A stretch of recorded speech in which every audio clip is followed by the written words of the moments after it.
మీ హయాంలో కూడా మీ సదస్సులు జరిగాయి, కొన్ని ఎంఓయూలు కార్యరూపం దాల్చి కొన్ని దాల్చలేదు. సరే, ఇప్పుడు జరుగుతోంది, తర్వాత ఏ ప్రభుత్వం వస్తుంది ఎవరు ఎక్స్పెక్ట్ చేయలేం. జనరల్గా పెట్టుబడులు అనేవి ఎప్పటికీ శాశ్వతం కాబట్టి ఇక్కడ పెట్టుబడులు పరిశ్రమలు వస్తే ఉద్యోగ ఉపాధి అవకాశాలు పెరుగుతాయి కాబట్టి ఆ దిశగా చెయ్యాలి అంటే అవి నిలబడాలి అంటే ప్రతిపక్ష పార్టీకి మీరు ఎలాంటి అడ్వైజ్ ఇస్తారు?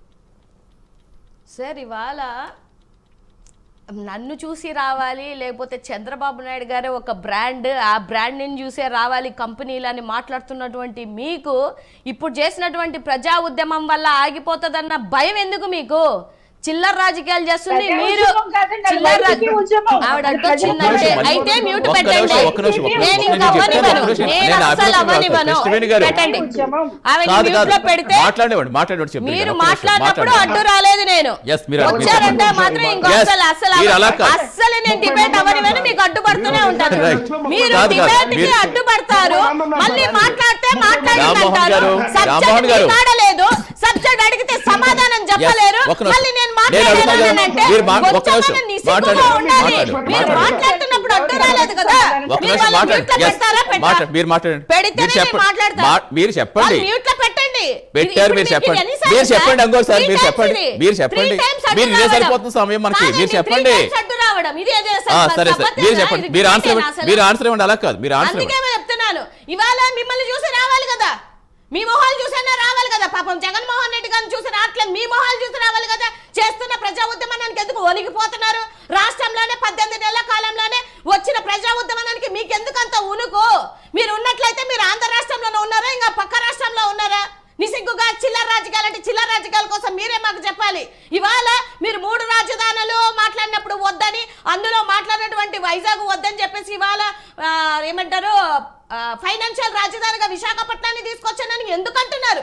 ఆ రోజు ఆ మాటే కదా మన జగన్మోహన్ రెడ్డి గారు చెప్పింది. ఆ రోజు మీరు యాక్సెప్ట్ చేయాల్సింది కదా, ఎందుకు చేయలేదు?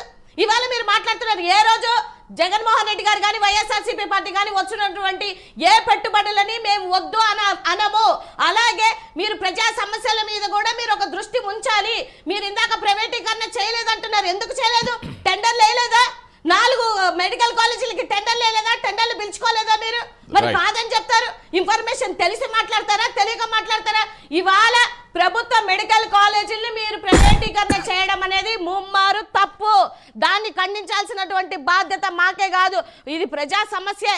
ఈ ప్రజా సమస్య మీద మీకు లేదు, విద్య ఇవ్వాలన్న దాంట్ మీద లేదు, పేదోడికి విద్య రావాలనంటే మాత్రం మనకి ఎందుకో అంత బాధ వచ్చేస్తుంది. ఇవాళ ఆయన ఉత్తరాంధ్రలోనే ఉన్నాడు, టీడీపీ ఆయన, అక్కడ విజయనగరంలో మెడికల్ కాలేజీ లేదా? ఉందా లేదా?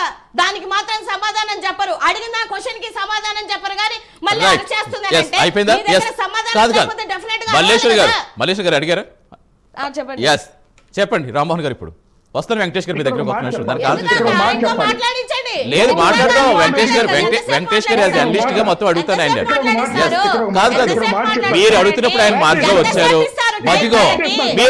మీరు మళ్ళీ మొదటి రావద్దు, మీరు మళ్ళీ మొదటి రావద్దు, ఉండండి.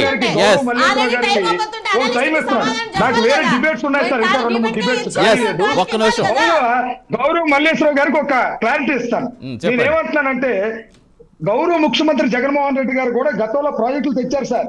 7 బస్ స్టాపులు కడితే ఒక బస్ స్టాప్ కూలిపోయింది విశాఖపట్నంలో. అది గౌరవ మల్లేశ్వరరావు గారు ఫస్ట్ తెలుసుకోవాలి. రెండోది, ఏమైతే మాటలు చెప్పాను వినమ్మా. ఫస్ట్ నేను చెప్పేది విను, నీకు తెలియపోతే మీ ముఖ్యమంత్రి జగన్మోహన్ రెడ్డి అడుగు. రామ్మోహన్ రెడ్డి అంటే ఏంటో చెప్తాను. నీ జగన్మోహన్ రెడ్డి అడుగు, నేనేంటో చెప్తాను. జగన్మోహన్ రెడ్డి తెలుసు, రామ్మోహన్ రెడ్డి అంటే జగన్మోహన్ రెడ్డి తెలుసు, నీకు తెలియపోవచ్చు. చెప్పేది వినమ్మా, నేను చెప్పేది విను. ఫస్ట్ 9 బస్ స్టాపులు కడితే ఒక బస్ స్టాప్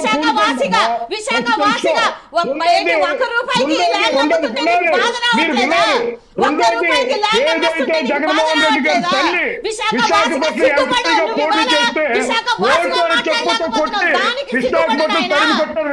విశాఖపట్నం గుర్తు చేసుకో, ఫస్ట్ గుర్తు చేసుకోమ్మా, గుర్తు చేసుకొని మాట్లాడు.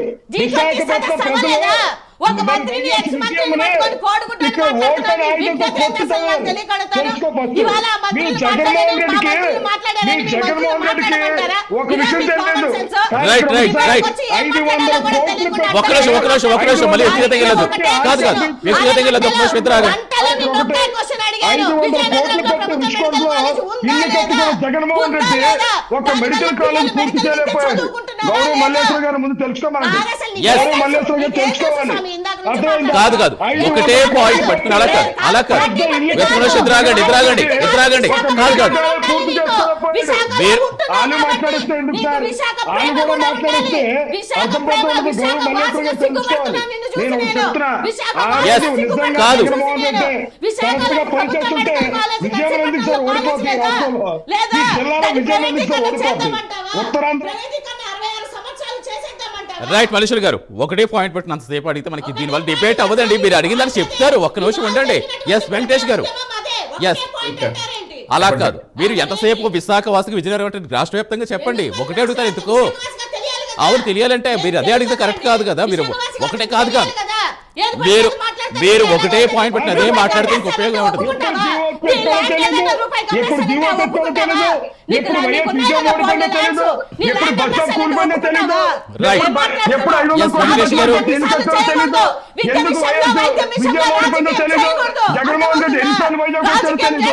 మీరు మాట్లాడిస్తే మీరే వాసన చేస్తున్నారు. రైట్ వెంకటేష్ గారు ఎస్ మీరే వాసన చేస్తారు.